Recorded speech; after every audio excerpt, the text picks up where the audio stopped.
I must confess that I'm looking nerd fresh. Minty clean like Chris. Sidewalks light up when I step. Batman symbol on my chest. Bruce Wayne fly fresh. So fresh. I'm fresh. Nerd fresh.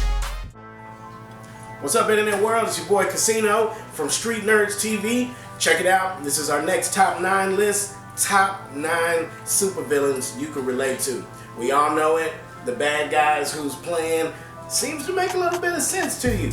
So check it out. This is my personal list right here. Top 9 supervillains you can relate to right here, Street Nerdz TV. Let's do it. Number 9, Mr. Freeze.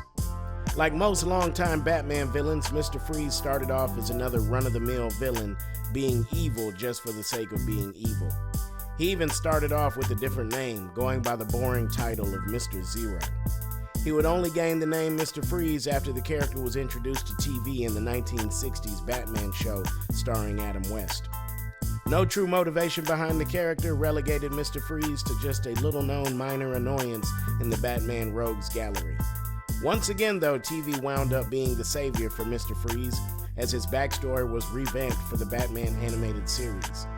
Now, Victor Freeze was painted as a sympathetic character who was only trying to save the life of his beloved wife, Nora. Fans of the show were captivated by the new Mr. Freeze, and the comic books quickly added this new backstory to his character there. Now, almost 25 years later, we're all still captivated by the love-torn villain. Most of us know the extremes we'd go to save the one that we love. Number 8, Magneto. By now, the story of Magneto's tragic past is legendary. Shown on film from several points of view by 2 different actors in the past 18 years, has fleshed out Magneto's backstory more than any other comic book villain before him. A truly sympathetic monster that every human could relate to. Each of us has been wronged in some way and wished we had the power to strike back at those who harmed us. Using the all too real and horrible events of World War II as his past, we are shown how Magneto was victimized already for his cultural background when he first manifested his mutant powers. Understandably, he quickly sees his new powers as a way to avenge the murder of his mother and other family members by the Nazis. In the end, though, he's corrupted to hold similar views as the Nazis, and even goes so far as to rename mutants as Homo Superior. Magneto shows us how easily the hurt we experience can turn us into the same things we despise, and why it's so important to not let our hate and anger consume us. Number 7, Harley Quinn.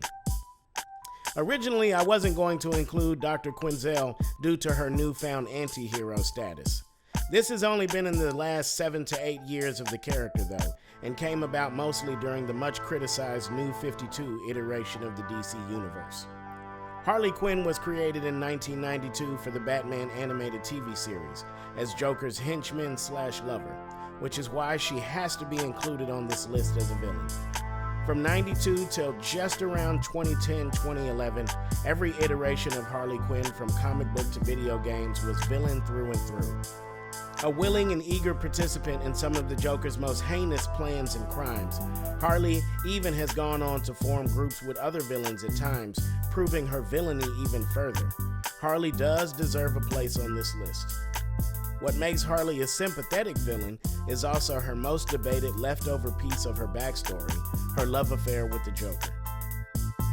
Wonderfully told in the Batman Adventures and later adapted for TV in the new Batman Adventures animated series, Harley's backstory is so tragic because of its familiarity to real life. A talented, sophisticated, and educated woman is driven down dark paths due to a bad relationship with a controlling and manipulating man. Many people have loved the wrong person and toughed it out, thinking they could change the other for good, only to end up being dragged into an abyss of pain and despair. Since her turn to a more heroic character, a massive visibility and exploding marketing potential, we already see DC, Warner Brothers mostly, who own DC, pivoting away from Harley's more past dubious acts with the Joker and trying to play her as more of a victim to the Joker than what she actually was. While the Joker always has and always will be a sadistic and evil person, Harley was not just a victim. She was an accomplice. She was a willing partner. In several stories, she even bested the Batman himself in order to show her Putin that she was just as capable a villain as he. The only difference is that Harley did it all for the love. She allowed herself to become what she vowed to treat and cure due to love and her own slight arrogance in her abilities to fix another human being. It is these flaws in her character that make Harley such a relatable villain and anti-hero, because these are mistakes we have all made in our pursuit for love.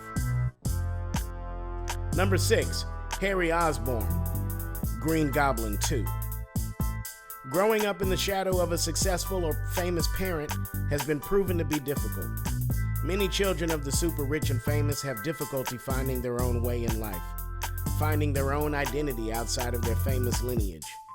Now imagine all of that, plus your parents being an evil, manipulative, narcissistic genius supervillain to boot.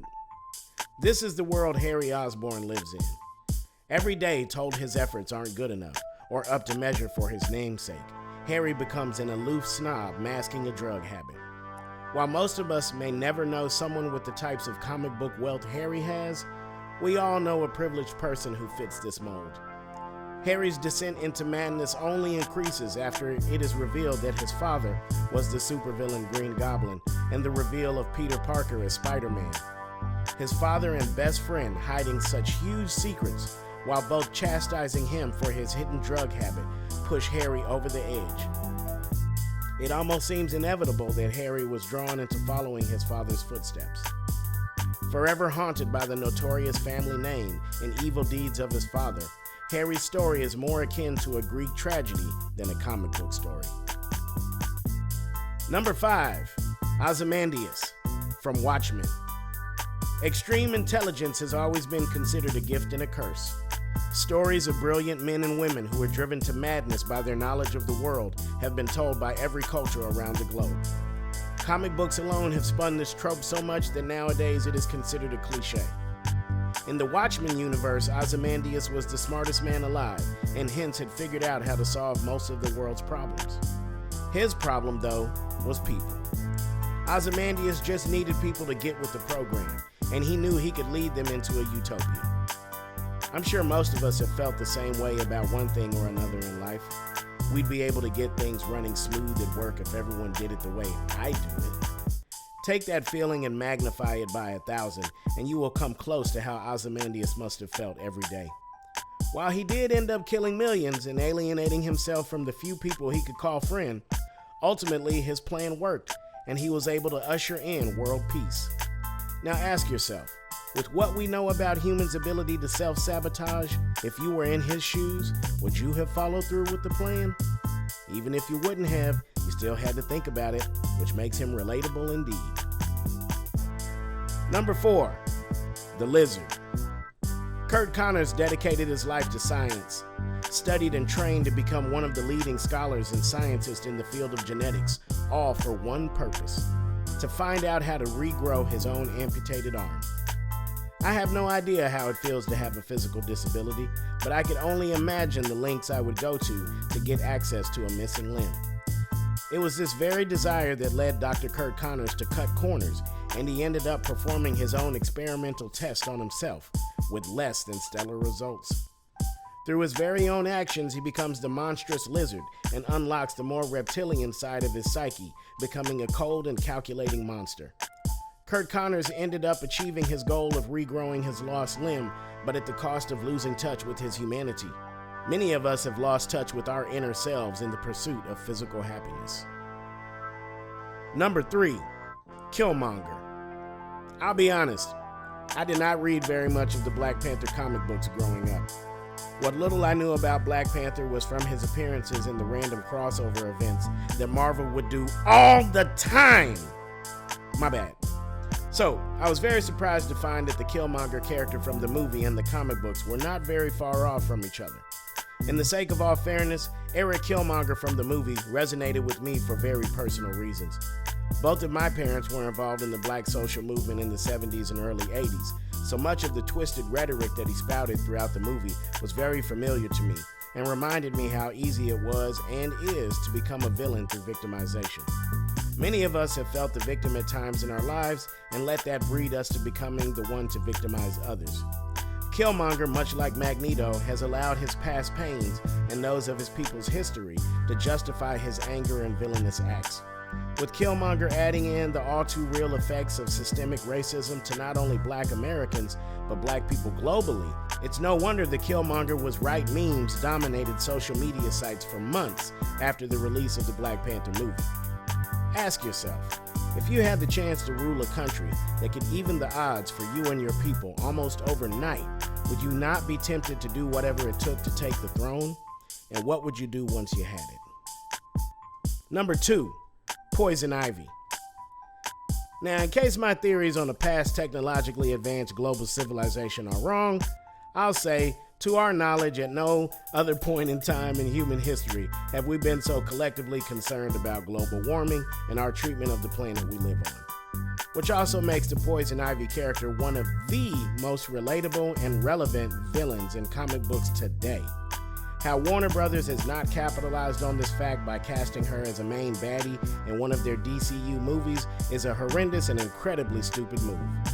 With the exception, and very large exception, of the Batman and Robin movie from 1997, Bad Nipples. Every iteration of the Poison Ivy character has been fascinating and creative. Like most of Batman's rogues gallery, Ivy's motivations have changed over the years, but since the 90s, those motivations are Mother Nature's protection.